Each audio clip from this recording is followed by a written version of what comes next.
Sarah Mitchell stood in front of her full-length mirror, adjusting the collar of her cream-colored blazer. Her dark fingers moved swiftly as she fastened the last pearl button, a small smile playing on her lips. Today wasn't just any ordinary Tuesday. It was her 5th wedding anniversary, and she had planned something special for her husband, James. As one of the city's most sought-after interior designers, Sarah usually spent her lunch hours in client meetings or reviewing design plans. But today was different. She was going to surprise James at La Maison, the upscale French restaurant he had bought 3 months ago. Sarah hadn't visited during business hours yet, wanting to give James space to establish himself as the owner without any distractions. The restaurant had been James's dream for years. After working his way up from dishwasher to restaurant manager at various establishments, he had finally saved enough money to buy his own place. When La Maison went up for sale, he jumped at the opportunity, and Sarah had supported him every step of the way.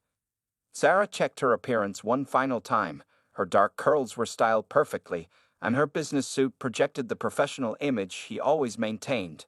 In her line of work, presentation mattered, and she had learned early on that as a black woman in a predominantly white industry, she had to be twice as polished to be taken half as seriously. "Time to go," she whispered to herself, grabbing her designer handbag, a birthday gift from James last year. She walked through their modernly furnished apartment, her heels clicking against the hardwood floors she had personally selected during their home renovation.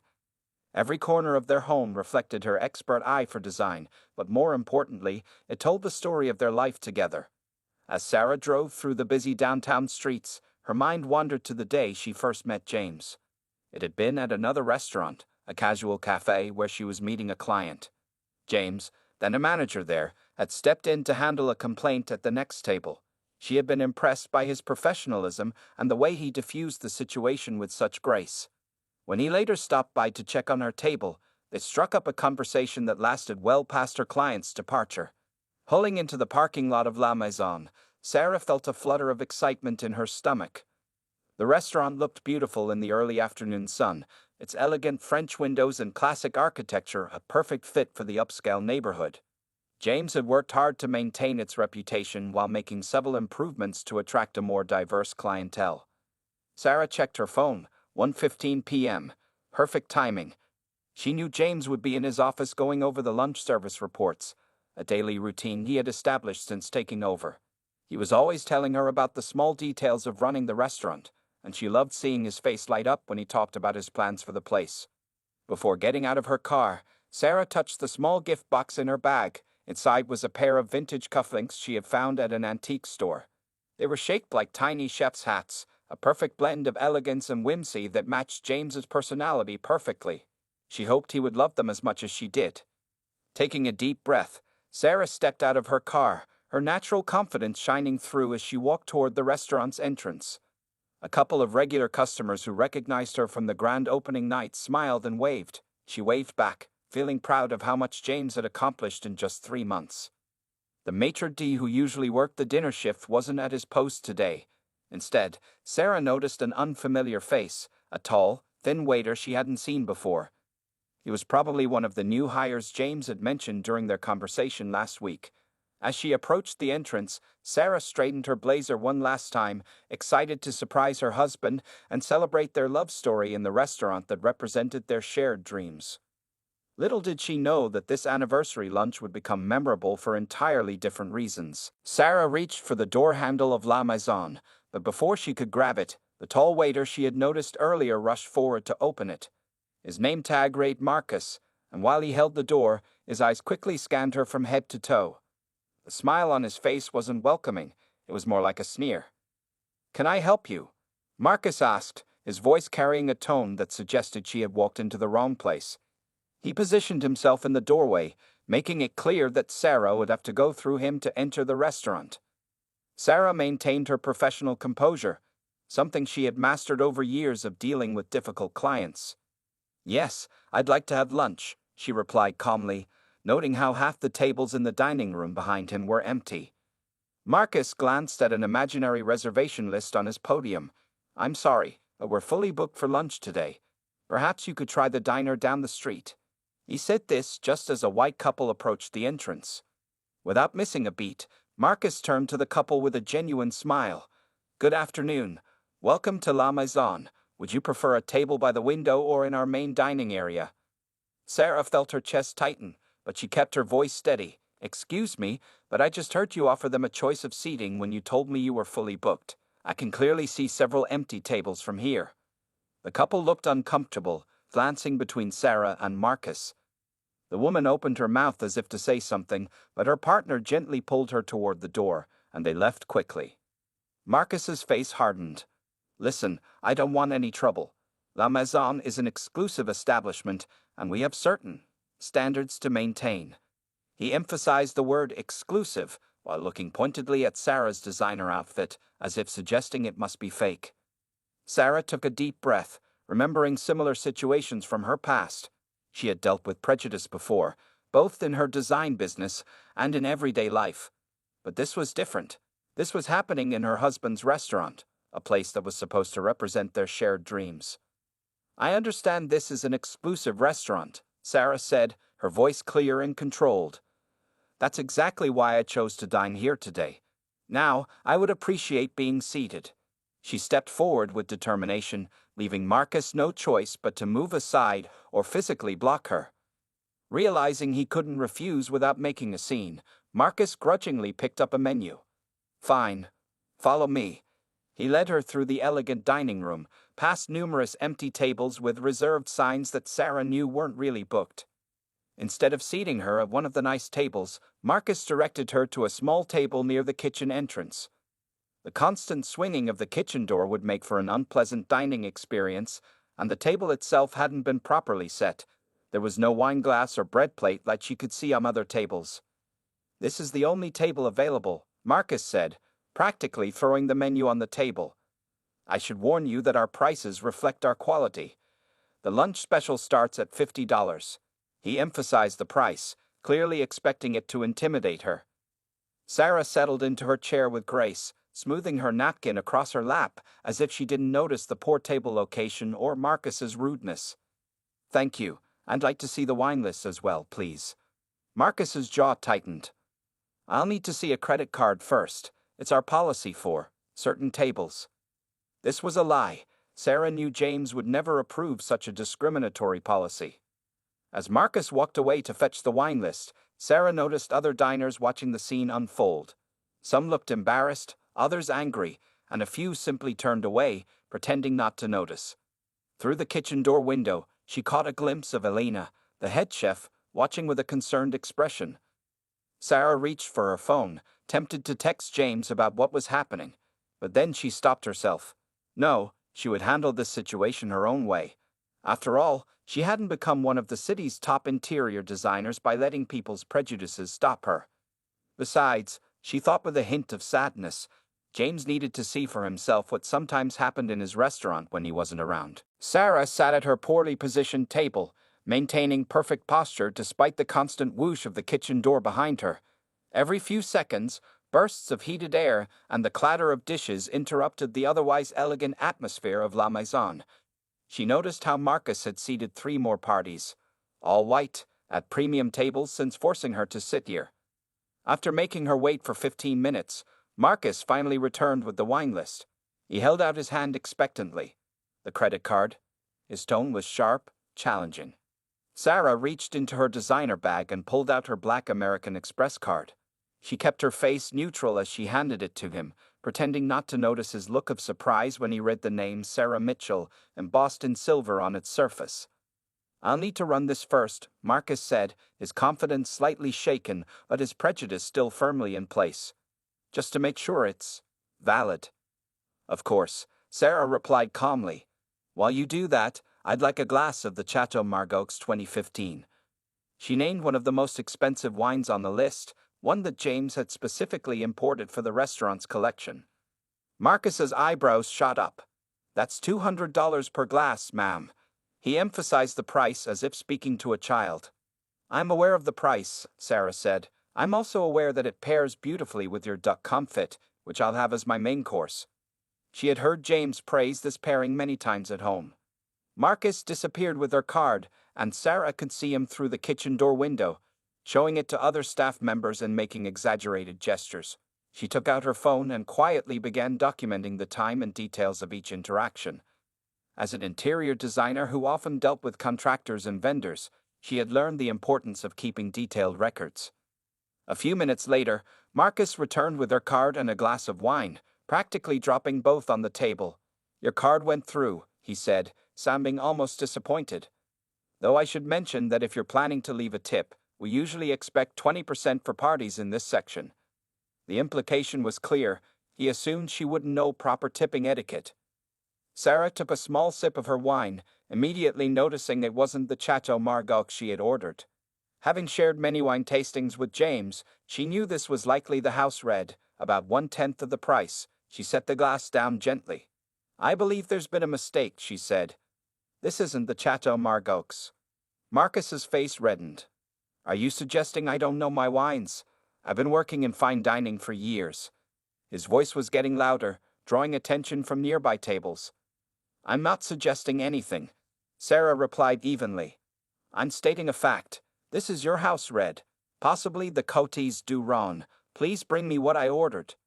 A few tables over, an elderly white couple watched the exchange with growing discomfort. The woman leaned over to her husband and whispered something, causing him to shake his head in disgust, though whether at Sarah or Marcus's behavior wasn't clear. Marcus snatched up the wine glass. "I'll have the sommelier verify it," he said through gritted teeth, though Sarah knew La Maison's sommelier didn't start until the dinner service. As he stormed off, Alina, the head chef, pushed through the kitchen doors. She had known Sarah since before James bought the restaurant and had been watching the situation unfold with growing concern. She caught Sarah's eye and raised her eyebrows in a silent question, offering to intervene. Sarah gave her friend a supple shake of her head. She had handled discrimination before, and she would handle it now, with dignity and purpose. Besides, she knew that James usually came down from his office around 2:30 p.m. to check on the lunch service. It was now 2:15. As she waited for Marcus to return, Sarah thought about how this experience, though painful, was highlighting an important issue in her husband's restaurant. Sometimes, she reflected, the most valuable anniversaries weren't the ones filled with celebration, but the ones that brought important truths to light. The tension in La Maison grew thicker as Marcus returned to Sarah's table, this time carrying the correct wine. His hand shook slightly as he placed the glass down, spilling a few drops on the white tablecloth. Sarah noticed he hadn't brought a fresh napkin to wipe up the spill, another small act of disrespect. "Here's your Chateau Margaux," he said, his voice dripping with sarcasm. "Though I must say, it's unusual for someone to order such an expensive wine for lunch, alone." He emphasized the last word, trying to make her feel self-conscious about dining by herself. Sarah took a careful sip of the wine, letting its rich flavor rest on her tongue. Yes, this was definitely the correct wine this time. "Thank you, Marcus. I'm ready to order my meal now." Before she could continue, Marcus interrupted her. "Just so you know, we don't serve half portions here." He looked pointedly at her slim figure. "And there's no split plate option if you're planning to share with someone who might join you later."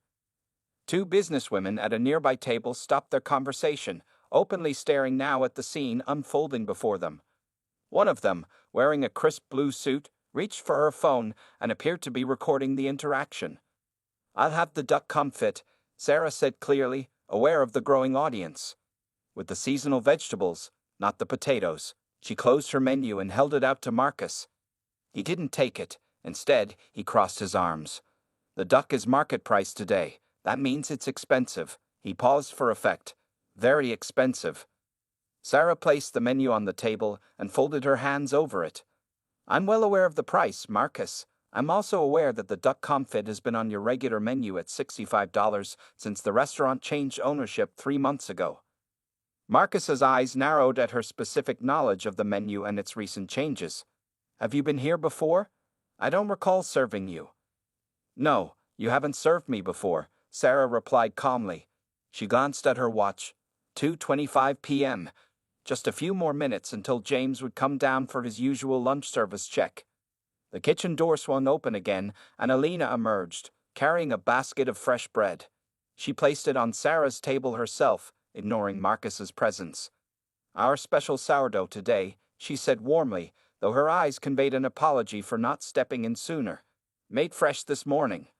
Marcus glared at Alina's friendly gesture. "I'll get your order started," he said to Sarah, turning sharply and nearly colliding with another server carrying a tray of drinks. As he stalked off, Sarah could hear him muttering under his breath about these people, thinking they could come into establishments like this. His voice was just loud enough for nearby tables to hear, causing several diners to shift uncomfortably in their seats. The woman in the blue suit who had been recording stood up suddenly. "Excuse me," she called out to Marcus. "I'd like to speak to the manager about the service here." Marcus spun around, his face flushed. "Ma'am, I assure you there's no need." "I think there is," the woman interrupted, her voice firm. She looked at Sarah apologetically. "I'm an attorney, and what I've witnessed here today is a clear case of discrimination." The restaurant grew quiet. Even the usual clattering from the kitchen seemed to fade away. Sarah felt all eyes on her, waiting to see how she would respond to this unexpected support. But before she could speak, Marcus rushed back to her table. His previous attempts at fake politeness were gone now, replaced by open hostility. "Listen," he hissed, leaning down close to her ear. "I don't know what kind of game you're playing, but this is an upscale establishment. You clearly don't belong here, and we both know it. Why don't you just leave before this becomes more embarrassing for everyone?" Sarah sat perfectly still, her expression unchanging. Through the corner of her eye, she could see Elena frantically texting someone on her phone. Above them, the sound of footsteps could be heard coming down the stairs from the management office. It was 2:30 p.m., right on schedule. The tension in La Maison grew thicker as Marcus returned to Sarah's table, this time carrying the correct wine. His hand shook slightly as he placed the glass down, spilling a few drops on the white tablecloth. Sarah noticed he hadn't brought a fresh napkin to wipe up the spill, another small act of disrespect. "Here's your Chateau Margaux," he said, his voice dripping with sarcasm. "Though I must say, it's unusual for someone to order such an expensive wine for lunch, alone." He emphasized the last word, trying to make her feel self-conscious about dining by herself.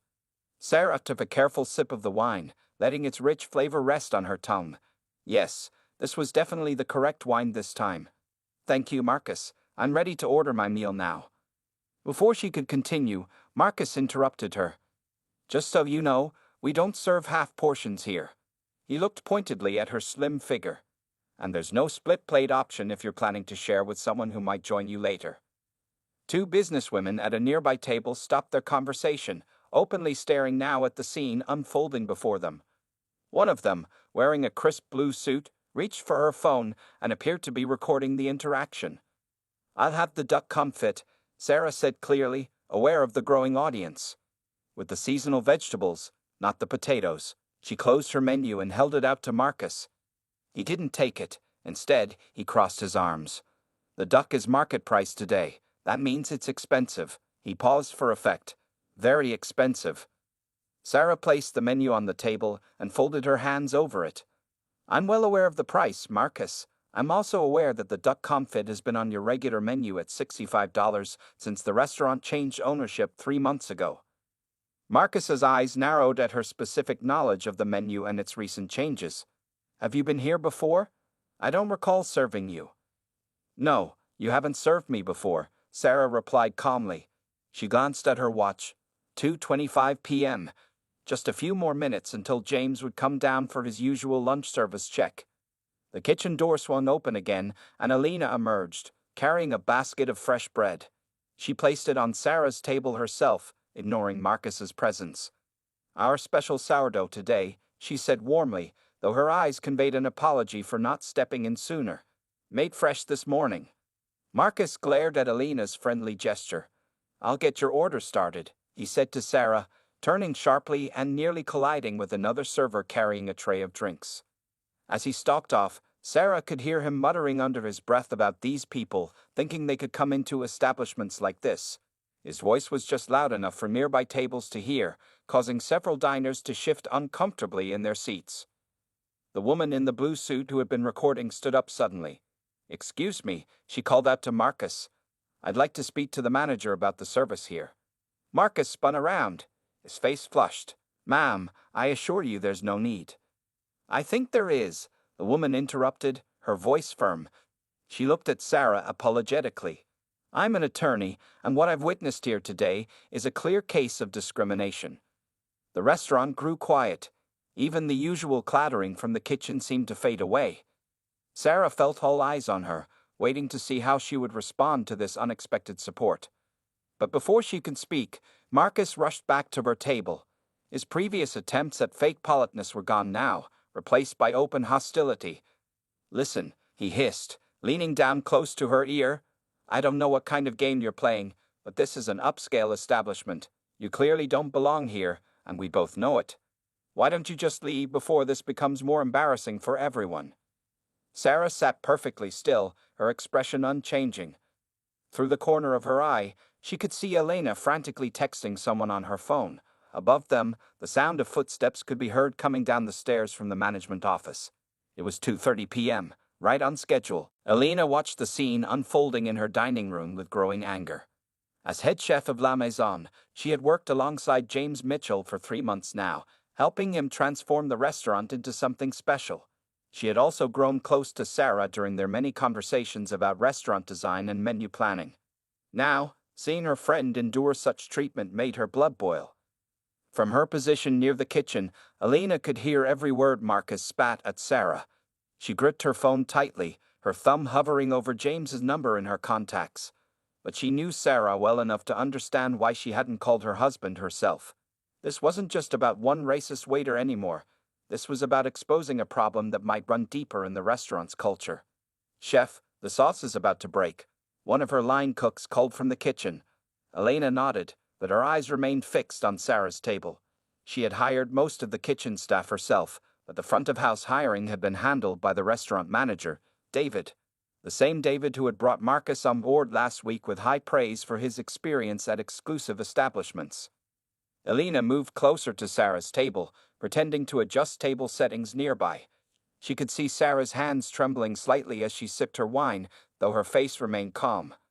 The lawyer in the blue suit was still standing, her phone recording everything. Other diners had stopped eating entirely, the tension in the room thick enough to cut with one of Elena's chef knives. Marcus had disappeared into the wine cellar, probably to avoid the lawyer's demand to see a manager. Elena knew he would stay down there as long as possible, making a show of selecting wines, while really just hiding from the situation he had created. Taking advantage of his absence, Elena approached Sarah's table again. She placed a small plate of elegant appetizers, golden brown croquettes drizzled with truffle oil, in front of her friend. "On the house," she said warmly, loud enough for nearby tables to hear. "One of our most popular dishes. James's favorite, actually." She emphasized the owner's name slightly, watching as several regular customers' eyes widened in recognition. They had seen James and Sarah together at the grand opening. Elena realized. They were finally making the connection. The lawyer lowered her phone slightly. "James? You mean James Mitchell, the owner?" she asked, her eyebrows rising as understanding dawned on her face. Elena just smiled professionally, neither confirming nor denying. It wasn't her place to reveal Sarah's identity. That moment would come soon enough. Instead, she focused on ensuring Sarah had everything she needed while simultaneously sending quick texts to her kitchen staff, warning them to be ready for whatever might happen next. Through the kitchen window, Elena could see her team working efficiently, but stealing glances at the dining room drama. They'd all loved working for James, who had improved their wages and working conditions since taking over. Many of them had met Sarah during her occasional evening visits and knew exactly who she was. Their faces showed the same mix of anger and anticipation that Elena felt. A young busboy approached Elena, wringing his hands nervously. "Chef," he whispered, "Marcus is telling people in the back that he's going to call the police if that woman doesn't leave soon." His voice shook with worry. "He says she's disturbing other customers." Elena straightened her chef's coat, her decision made. While she had respected Sarah's wish to handle things her own way, she couldn't stand by if Marcus was actually planning to escalate things that far. She pulled out her phone again, this time to text James directly. "Need you in the dining room. Now." As she pressed send, she heard the familiar creaking of the office stairs. Elena allowed herself a small smile. She hadn't needed to text after all. James always came down at this time to check on the lunch service.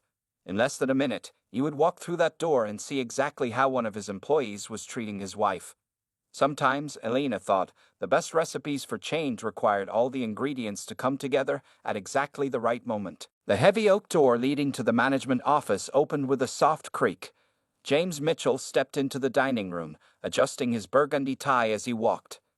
He loved this time of day, checking on the lunch service, talking with customers, and making sure everything in his restaurant ran smoothly.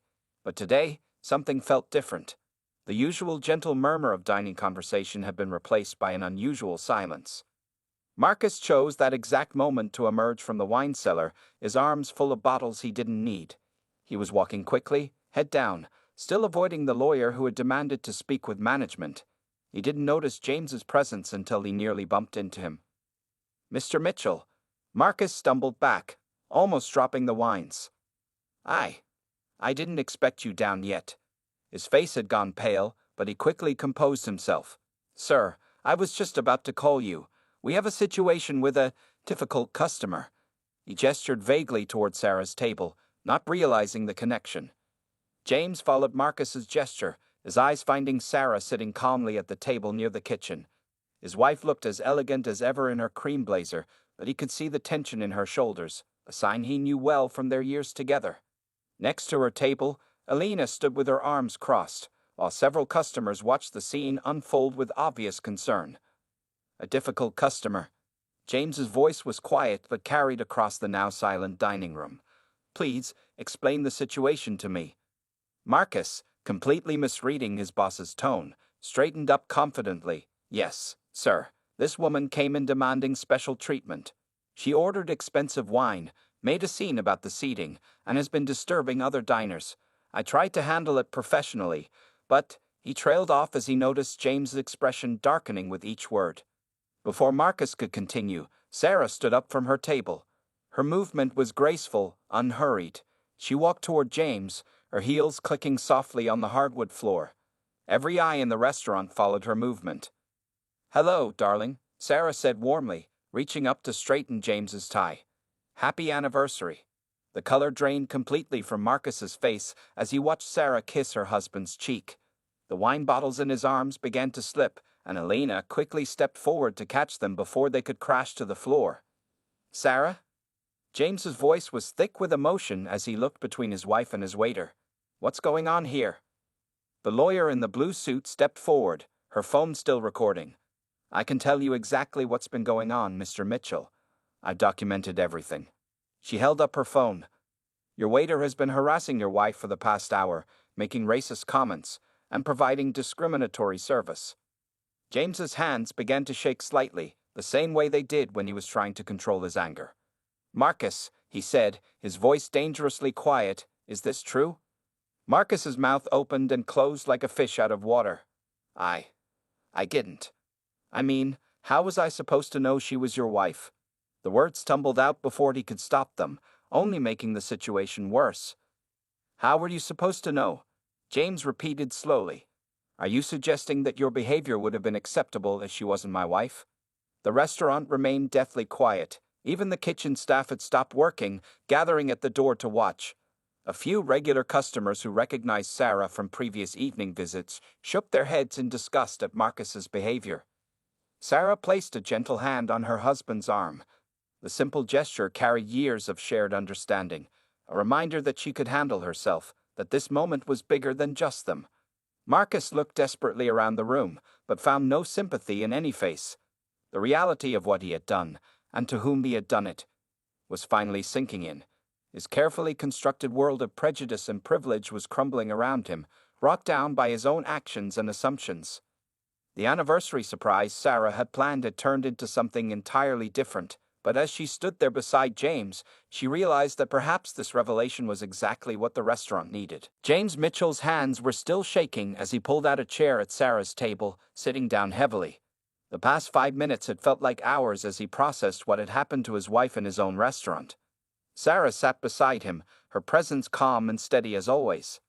Marcus stood frozen nearby, his server's apron twisted nervously between his fingers. The lawyer in the blue suit had finally lowered her phone but remained close by, watching intently.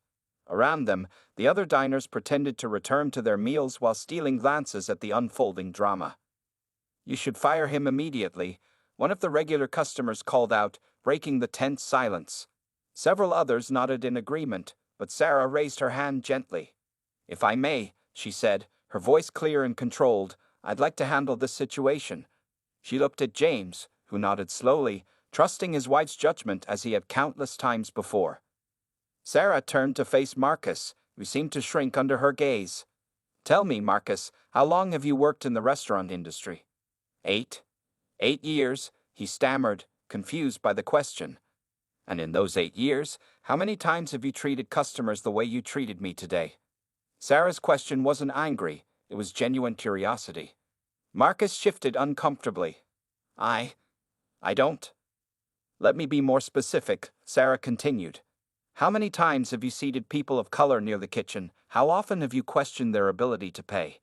How many times have you suggested they might be more comfortable somewhere else?" The dining room grew even quieter. Several servers who had gathered to watch looked down at their feet, perhaps recognizing similar behaviors in themselves. Elena stepped forward from her position near the kitchen. "Sarah, we had no idea this was happening. James has been working so hard to make La Maison welcoming to everyone." "I know," Sarah said softly. "That's exactly why this moment is so important." She turned back to Marcus. "You asked how you were supposed to know I was the owner's wife. The real question is, why should that matter?" James reached for Sarah's hand under the table, squeezing it gently. He knew that look in her eyes. She was turning this horrible situation into a teaching moment, just as she had done so many times in her design career when facing discrimination. "Here's what's going to happen," Sarah announced, addressing not just Marcus but the entire restaurant staff who had gathered. "Starting next week, La Maison will implement mandatory diversity and inclusion training for all employees. This isn't just about punishment, it's about education and growth." Marcus blinked in surprise. "You're not firing me?" "That decision isn't mine alone," Sarah replied, glancing at James. "But I believe that simply firing you would solve nothing. The problem isn't just you, Marcus. It's the system that made you think your behavior today was acceptable." The lawyer in the blue suit stepped forward. "Mrs. Mitchell, I have video evidence of clear discrimination. You could take legal action." Sarah nodded thoughtfully. "Yes, I could. And perhaps that's what I should do." She paused, looking around the restaurant, at the expensive artwork on the walls, the carefully selected wine bottles, the elegant table settings. "But I prefer to build rather than destroy. This restaurant represents my husband's dream, and now it can represent something even more important, real change." James stood up, his decision made. "Marcus, you're suspended without pay for 2 weeks. When you return, you'll be the first to attend our new training program. If you're unwilling to participate, or if anything like this ever happens again, you'll be terminated immediately. Is that clear?" Marcus nodded quickly, relief and shame mixing on his face. "And Marcus," Sarah added, "I expect you to think hard about what happened here today, about how many other people's special moments you might have ruined with your prejudices, about how it feels to be judged without being known." As Marcus walked away, visibly shaken, Elena began ushering the other staff members back to their positions. The regular service of La Maison needed to continue, even if nothing would ever be quite the same again. Sarah finally reached into her bag and pulled out the small gift box she had brought for their anniversary. "Happy anniversary, James," she said softly. "I think we both received an important gift today." 3 months had passed since that memorable anniversary lunch at La Maison. The restaurant had changed in subtle but important ways. New faces worked among the staff, bringing diversity that better reflected the city's population. The dining room buzzed with conversations in different languages, and guests of all backgrounds felt welcome at its tables. Sarah sat at her usual spot, no longer near the kitchen, but at a comfortable corner table, reviewing the final draft of La Maison's new employee handbook. She had worked with James and a diversity consultant to create it, drawing from her own experiences in the design industry. Her finger traced over the section titled, "Creating an Inclusive Dining Experience." "More tea, Mrs. Mitchell." Sarah looked up to see Marcus standing by her table. His posture was different now, respectful but not fearful, professional but not artificial. The diversity training had changed him, though not as much as the discussions he'd had with his colleagues during breaks between sessions. "Yes, thank you, Marcus," Sarah replied, She noticed how he poured the tea with steady hands, no longer nervous in her presence. "How was your presentation at the Restaurant Association meeting yesterday?" Marcus placed the teapot down carefully. "It went well. I shared my story, with other restaurant managers. Some of them wanted to know more about our training program." He paused, adjusting his tie. "I never thought I'd be teaching others about inclusion." James appeared from his office, greeting several regular customers as he made his way to Sarah's table. La Maison had become known not just for its excellent French cuisine, but for its welcoming atmosphere. Food critics now praised both the menu and the restaurant's commitment to diversity. "The newspaper reporter just left," James said, sitting down beside his wife. "She's doing a feature on restaurants that are changing the industry's culture. She seemed impressed with what we've accomplished." Sarah smiled, remembering how that difficult anniversary had sparked a transformation. The lawyer who had recorded Marcus's behavior had become a regular customer, often bringing colleagues to discuss business over lunch. She had helped them develop the legal framework for their inclusion policies, which other restaurants were now beginning to adopt.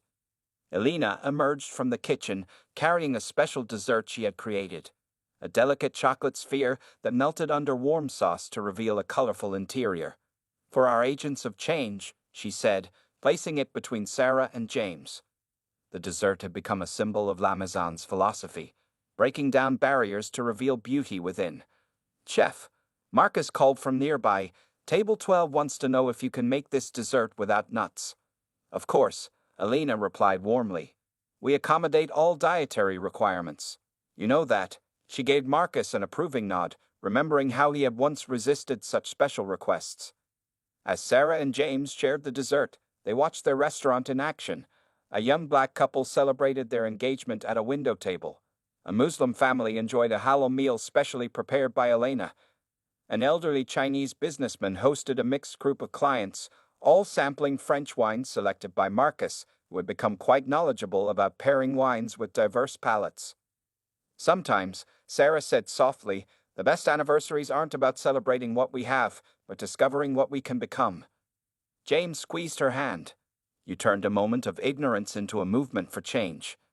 Marcus approached their table one last time, carrying an envelope. "The registration forms for next month's training session," he explained.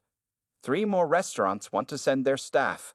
He placed the envelope on the table with pride. What had begun as his punishment had become his purpose. Sarah watched him walk away to greet new customers entering the restaurant. His welcome was genuine, his smile sincere, his service equally professional to everyone. The transformation wasn't perfect. Change never is, but it was real and ongoing. Outside La Maison's windows, the city moved through its everyday rhythm. Inside, a small French restaurant continued its journey of evolution, proving that even the finest establishments could become finer by opening their doors and their hearts to everyone. The chocolate sphere on their dessert plate had melted completely now, its layers of flavor mixing together to create something new and wonderful, just like the restaurant itself.